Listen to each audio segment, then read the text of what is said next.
ಕಾರ್ಯಾಧ್ಯಕ್ಷ ಡಾಕ್ಟರ್ ಪ್ರಭಾಕರ್ ಕೋರೆಗೆ ಪದ್ಮಶ್ರೀ ಗೌರವ. ಶಿಕ್ಷಣ ಕ್ಷೇತ್ರದ ಸಾಧನೆಗೆ ಬೆಳಗಾವಿಯ ಡಾಕ್ಟರ್ ಪ್ರಭಾಕರ್ ಕೋರೆಗೆ ಪದ್ಮಶ್ರೀ ಗೌರವ ಲಭಿಸಿದೆ. ಪದ್ಮಶ್ರೀ ಪ್ರಶಸ್ತಿಗೆ ಪ್ರಭಾಕರ್ ಕೋರೆ ಸಂತಸ ವ್ಯಕ್ತಪಡಿಸಿದ್ದಾರೆ. 42 ವರ್ಷ ಸಲ್ಲಿಸಿದ ಸೇವೆ ಗುರುತಿಸಿ ಕೇಂದ್ರ ಸರ್ಕಾರ ಈ ಗೌರವ ನೀಡಿದೆ. ಈ ಭಾಗದಲ್ಲಿ ಶಿಕ್ಷಣ ವಂಚಿತರಿಗೆ ಶಿಕ್ಷಣ ಸಿಗುವಂತೆ ಮಾಡಿದೆ. ಮರಾಠಿ ಭಾಷಿಕ ಭಾಗದಲ್ಲಿ ಕನ್ನಡ ಶಾಲೆ ತೆರೆದು ಶಿಕ್ಷಣವನ್ನ ನೀಡಿದ್ದೀನಿ. ನನ್ನ ಸುದೀರ್ಘ ಸೇವೆಗೆ ಪತ್ನಿ ಮಕ್ಕಳ ತ್ಯಾಗ ದೊಡ್ಡದು. ಸುದೀರ್ಘ ಸೇವೆಗೆ ಸಹಕರಿಸಿದ ಎಲ್ರಿಗೂ ಧನ್ಯವಾದ ಅಂತ ಡಾಕ್ಟರ್ ಪ್ರಭಾಕರ್ ಕೋರೆ ಹೇಳಿದ್ದಾರೆ. ದೇಶದ ಪ್ರತಿಷ್ಠಿತ KLE ಸಂಸ್ಥೆಯ ಮೂಲಕ ಶಿಕ್ಷಣ ಹಾಗೂ ಆರೋಗ್ಯ ಕ್ಷೇತ್ರದಲ್ಲಿ ಸಲ್ಲಿಸಿದ ಸೇವೆಯನ್ನು ಗುರುತಿಸಿ ಕೇಂದ್ರ ಸರ್ಕಾರ ಇದೀಗ ಬೆಳಗಾವಿ ಹಿರಿಯ ರಾಜಕಾರಣಿ ಹಾಗೂ KLE ಕಾರ್ಯಾಧ್ಯಕ್ಷ ಅಂತ ಡಾಕ್ಟರ್ ಪ್ರಭಾಕರ್ ಕೋರೆ ಅವರಿಗೆ ಪದ್ಮಶ್ರೀ ಪ್ರಶಸ್ತಿಯನ್ನು ಘೋಷಣೆ ಮಾಡಿರುವಂಥದ್ದು. ಸ್ವತಃ ಪದ್ಮಶ್ರೀ ಪುರಸ್ಕೃತರಾದಂಥ ಡಾಕ್ಟರ್ ಪ್ರಭಾಕರ್ ಕೋರೆ ಅವರು ನಮ್ಮ ಜೊತೆಗಿದ್ದಾರೆ. ಮಾತಾಡ್ಸೋಣ ಸರ್. 42 ವರ್ಷಗಳ ಕಾಲ 42 ವರ್ಷಗಳ ಕಾಲ ಈ ಭಾಗದಲ್ಲಿ ಶಿಕ್ಷಣ ಆರೋಗ್ಯ ಸಾಕಷ್ಟು ಸೇವೆಯನ್ನು ಕೊಟ್ಟಿದ್ರಿ. ಕೊನೆಗೂ ನಿಮ್ಮನ್ನು ಗುರುತಿಸಿ ಕೇಂದ್ರ ಸರ್ಕಾರಕ್ಕೆ ಪದ್ಮಶ್ರೀ ಪ್ರಶಸ್ತಿಗೆ ಆಯ್ಕೆ ಮಾಡಿದೆ. ನಿಮ್ಮ ಮೊದಲ ಪ್ರತಿಕ್ರಿಯೆ? ಮೊದಲೇದು ನನ್ನನ್ನು ಗುರುತಿಸಿ ಕೇಂದ್ರ ಸರ್ಕಾರದವರು ಈ ಪ್ರಶಸ್ತಿಯನ್ನು ಕೊಟ್ಟಿದ್ದು ಅವರಿಗೆ ನಾನು ತುಂಬ ಆಭಾರಿದ್ದೇನೆ. ಬಹುತೇಕ ಈ ಪ್ರಶಸ್ತಿ ನನ್ನ KLE ಸೊಸೈಟಿಯ ಎಲ್ಲ ಸಿಬ್ಬಂದಿ ಆಡಳಿತ ಮಂಡಳಿ ಅವರಿಗೆ ಹೋಗ್ತದೆ. ಅದರ ಜೊತೆಗೆ ಇಡೀ ಕರ್ನಾಟಕದ ಜನ ನನಗೆ ಯಾವಾಗಲೂ ಹಿನ್ನೆಲೆ ನಿಂತಿದ್ದಾರೆ, ಅವ್ರಿಗೆ ಹೋಗ್ತದೆ ಅಂತ ಹೇಳಲಿಕ್ಕೆ ಬಯಸ್ತೇನೆ. ರೈತ ಜನ ನನಗೆ ಯಾವಾಗಲೂ ರೈತರು ಆಶೀರ್ವಾದ ಮಾಡ್ಕೊತಿದ್ದಾರೆ. ರೈತರ ಸಲುವಾಗಿ ನನ್ನ ಇಡೀ ಜೀವನನ ಉಡುಪಿಟ್ಟಿದ್ದಾನೆ, ಅದಕ್ಕೆ ಅವ್ರಿಗೆ ಹೋಗ್ತದಂತ ನನಗೆ ಭಾಳ ಖುಷಿ ಅದ.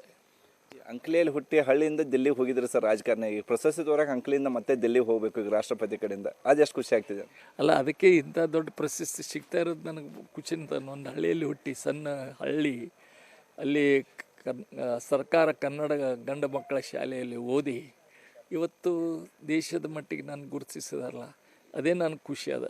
ಎಷ್ಟು ನನ್ನ ಹಳ್ಳಿ ಜನ ಭಾಳ ಖುಷಿ ಪಡ್ತಾರೆ. ನನ್ನ ಭಾಗದ ಹಳ್ಳಿ ಜನರು ರೈತರು ಇದಕ್ಕೆ ಪ್ರಶಸ್ತಿ ಅವ್ರಿಗೂ ಸೇರ್ತದೆ ಅಂತೇಳಿ ಭಾವಿಸ್ತಾರೆ. ಮುಂಚೆ ಉತ್ತರ ಕರ್ನಾಟಕ ಭಾಗದಲ್ಲಿ ಶಿಕ್ಷಣ ವಂಚಿತರೇ ಭಾಳ ಆಗ್ತಿದ್ರು. ನೀವು ಬಂದ ಕೂಡಲೇ ನಿಮ್ಮ ವಿಜನ್ನಿಂದ ಸಾಕಷ್ಟು ಕುಟುಂಬಗಳ ಬೆಳಕನ್ನು ತಂದಿದ್ದೀರಿ. ಅದರ ಫಲ ಈಗ ಸಿಗ್ತಾ ಅಂತ ಅನ್ನಿಸ್ತಿದ್ದೇನೆ. ಹೆಂಗೆ? ಇಲ್ಲ, ನಾನು ಫಲ ಅದನ್ನು ಆಶೆ ಮಾಡಲಾಗಿದ್ದೆ. ನಾನು ಫಲ ಸಿಗಬೇಕಂತ ಅಥವಾ ನಾನು ಯಾವುದೋ ಫಲ ಸಿಗಬೇಕಂತ ನಾನು ಕೆಲಸ ಮಾಡಲಿಲ್ಲ. ನನ್ನ ಸ್ವಂತ ಈ ಭಾಗದಲ್ಲೇ ಅನ್ಯಾಯ ಆಗ್ಯದ, ಆರೋಗ್ಯ ಸೇವೆ ಇಲ್ಲ, ಶಿಕ್ಷಣದ ಈ ಭಾಗದಲ್ಲಿ ವಂಚಿತ ಆಗ್ಯದ ತಿಳ್ಕೊಂಡು ಭಾಳಷ್ಟು ನನ್ನ ಮನಸ್ಸಿನಲ್ಲಿ ಎಲ್ಲ ಭಾಗದಲ್ಲಿ ಎಲ್ಲೆಲ್ಲಿಲ್ಲ ಶಿಕ್ಷಣವನ್ನು ಶಿಕ್ಷಣ ಸಂಸ್ಥೆಗಳು ಪ್ರಾರಂಭ ಮಾಡಬೇಕಂತ ತಿಳ್ಕೊಂಡು ನಾನು ಅದರಲ್ಲಿ ಕನ್ನಡ ಶಿಕ್ಷಣದ ವಂಚಿತ ಆಗ್ಯದ ತಿಳ್ಕೊಂಡು ಗಡಿ ಭಾಗದಲ್ಲಿ ಕನ್ನಡ ಶಾಲೆಗಳನ್ನು ಪ್ರಾರಂಭ ಮಾಡಿದ್ದೀನಿ. ನಿಪ್ಪಾಣಿ ಅಂತ ಊರಲ್ಲಿ ಕನ್ನಡ ಮಾತಾಡೋದು ಕಷ್ಟ ಆಗೈತಿ. ಇವತ್ತು ಕನ್ನಡ ಶಾಲೆಯನ್ನು ಪ್ರಾರಂಭ ಮಾಡಿ 2,000 ವಿದ್ಯಾರ್ಥಿಗಳಿದ್ದಾರೆ. ಅದೇ ನನಗೆ ಭಾಳಷ್ಟು ಸಂತೋಷ, ಖುಷಿ ತಂದದ. ನಾನು ಮಾಡಿದ್ದು ನನಗೆ ಯಾವ ಪ್ರಶಸ್ತಿ ಸಲುವಾಗಿ ನಾನು ಕೆಲಸ ಮಾಡಿಲ್ಲ. ನನಗೆ ಸ್ವತಃ ನನ್ನ ಭಾಗದ ಜನರಿಗೆ ಎಲ್ಲೆಲ್ಲಿ ತೊಂದರೆ ಅದ ಆ ತೊಂದರೆ ನೀಗಿಸ್ಲಿಕ್ಕೆ ಈ ಸಂಸ್ಥೆಗಳು ಅಲ್ಲೆಲ್ಲಿ ನಾವು ಕೆಲಸ ಮಾಡಿದ್ದೇವೆ. ವೈಯಕ್ತಿಕ ಜೀವನ, ಕೌಟುಂಬಿಕ ಜೀವನನ ಅದಕ್ಕೆ ಸಮಯ ಕೊಡದೆ ಸಂಸ್ಥೆಗಾಗಿ ದುಡಿದ್ರಿ ಸರ್ 42 ವರ್ಷಗಳ ಕಾಲ. ಈಗ ಅದನ್ನು ಗುರುತಿಸಿ ಕೇಂದ್ರ ಸರ್ಕಾರ ಲೇಟ್ ಆದರೂ ಕೂಡ ಗುರುತಿಸಿರುವಂಥದ್ದು.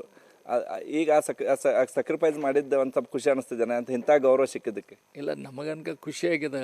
ಗುರುತಿಸೋದು ಬಿಡಿಸೋದು ಅವ್ರಿಗೆ ಬಿಟ್ಟಿರ್ತದೆ. ಯಾಕಂದ್ರೆ ಕೆಲಸ ಮಾಡೋದು ಅಷ್ಟೇ. ನಾನು ಕೆಲಸ ಮಾಡೋ ಅದರದ್ದು ಫಲ ದೇವ್ರು ಕೊಡ್ತಾನೋ.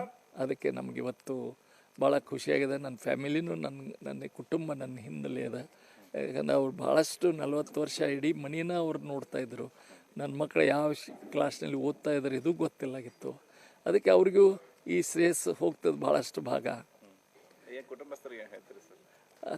ಅದೇ ಕುಟುಂಬಸ್ಥರಿಗೆ ಅವ್ರಿಗೂ ನನಗೆ ಹೇಳಿದ್ದೇನಲ್ಲ, ಅವರಿಂದ ನಾನು ಬೆಳೆದಿದ್ದೀನಿ. ಅವ್ರದ್ದು ನಮ್ಗೆ ಆಶೀರ್ವಾದ ಇದ್ದೇ ಅದ. ಏನು ಕೋರೆ ಅವರಿಗೆ ಪದ್ಮಶ್ರೀ ಪ್ರಶಸ್ತಿ ಬಂದ ಹಿನ್ನೆಲೆಯಲ್ಲಿ ಸಾಕಷ್ಟು ಅವರ ಕುಟುಂಬಸ್ಥರು ಕೂಡ ಸಂತಸ ವ್ಯಕ್ತಪಡಿಸುವ ಕೆಲಸವನ್ನು ಕೂಡ ಮಾಡಿರುವಂಥದ್ದು. ಕ್ಯಾಮರಾ ನಡೇಶ್ ಪಾಲ್ ಜೊತೆ ಅನಿಲ್ ಕಾಜ್ಗಾರ್, ಏಷ್ಯಾನೆಟ್ ಸುವರ್ಣ ನ್ಯೂಸ್, ಬೆಳಗಾವಿ.